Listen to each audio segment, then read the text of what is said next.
नमस्कार बंधुरा welcome to my channel Medicare HD.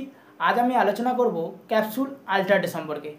प्रथमे जानबो এই ক্যাপসুলটিতে কি কি উপাদান রয়েছে এবং এই ক্যাপসুলটি কোন কোম্পানি তৈরি করে থাকে, এই ক্যাপসুলটি কি কি ক্ষেত্রে ব্যবহার করা হয়ে থাকে এবং এই ক্যাপসুলটি ব্যবহারের ক্ষেত্রে কি কি পার্শ্ব প্রতিক্রিয়া রয়েছে তা নিয়ে আজ জেনে নেব। প্রথমে জানবো এই ক্যাপসুলটিতে কি কি উপাদান রয়েছে। এই ক্যাপসুলটি দুটি উপাদানের সংমিশ্রণ মেডিসিন। এটিতে রয়েছে অ্যাসিলোফেনেক 200 mg এবং র্যাবিপ্রাজল রয়েছে 20 mg। এইবার আমরা জানব এই ক্যাপসুলটি কোন কোম্পানি তৈরি করে থাকে। এই ক্যাপসুলটি সান ফার্মাসিউটিক্যাল লিমিটেডস কোম্পানি তৈরি করে থাকে। এই ক্যাপসুলটি 15টায় পাতা করেছে এবং মার্কেটে বিভিন্ন কোম্পানির বিভিন্ন নামের পাওয়া যায়, তবে সব কোম্পানির ওষুধেই এই দুটি উপাদানই রয়েছে, অ্যাসিলোফেনেক 200 mg এবং র্যাবিপ্রাজল 20 mg।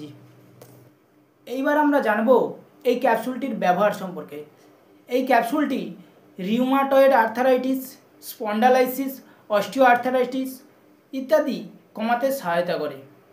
এটি পেশি ব্যথা, কানের ব্যথা, গলার ব্যথা, নাকের ব্যথা ইত্যাদি ব্যথা কমাতেও সহায়তা করে। এইবার আমরা জানব এই ক্যাপসুলটি খাওয়ার সঠিক নিয়ম।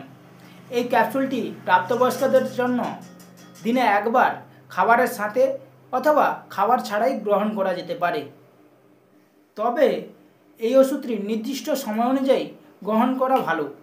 এই ওষুধটি আপনি আপনার ডাক্তারের পরামর্শ অনুযায়ী সেবন করবেন। এইবার আমরা জানব এই ওষুধটি সেবনে কি কি পার্শ্ব প্রতিক্রিয়া রয়েছে। এই ওষুধটি সেবনে যে সকল পার্শ্ব প্রতিক্রিয়াগুলি রয়েছে, পেটের ব্যথা, বমি ভাব, ডায়রিয়া, কোষ্ঠকাঠিন্য, মূত্রনালী সংক্রমণ ইত্যাদি হতে পারে। এছাড়াও যদি অন্য কোনো সমস্যা হয়ে থাকে অবশ্যই এই ওষুধটি বন্ধ করে আপনি আপনার ডাক্তারের সাথে পরামর্শ করবেন। সো ফ্রেন্ড, আজ এই পর্যন্ত। আমার এই ভিডিওটি যদি ভালো লেগে থাকে অবশ্যই চ্যানেলটিকে সাবস্ক্রাইব করবেন এবং পাশে থাকবেন। সো ফ্রেন্ড, এই ভিডিওটি শেষ পর্যন্ত দেখার জন্য অসংখ্য ধন্যবাদ।